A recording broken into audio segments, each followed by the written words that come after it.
অন্ধকার ঘরের কোণ থেকে একটা মেয়ের হাসির শব্দ ভেসে এলো, অথচ ঘরে আমি একাই ছিলাম। ঘরের বাতাস অদ্ভুত ঠান্ডা।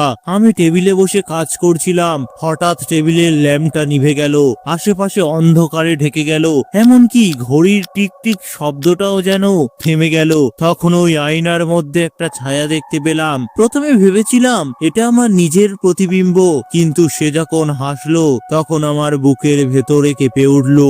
কাঠকোট থেকে একটা কণ্ঠস্বর ভেসে এলো, তুমি কি ভুলে গেছো আমি কিন্তু ফিরে এসেছি। আমার মাথার মধ্যে ঝড় উঠলো। 3 বছর আগে এক মেয়েকে রাস্তার পাশে মরতে দেখেছিলাম। সে সাহায্যের জন্য হাত বাড়িয়েছিল, কিন্তু আমি ভয়ে সরে গিয়েছিলাম। আর আজ সেই মেয়েটা, সে আয়নার মধ্যে থেকে বেরিয়ে আসতে শুরু করলো। সাদা পোশাক, ভেজা চুল, আর তার চোখ ভয়ঙ্কর ভাবে লাল। সে আমার দিকে এগিয়ে এলো, তার প্রতিটা পদক্ষেপ মেঝেতে রক্তের দাগ রেখে যাচ্ছিল। আমি ভয়ে পেছোতে লাগলাম, দরজার কাছে দৌড়ানোর চেষ্টা করলাম, কিন্তু দরজা আটকে গেল।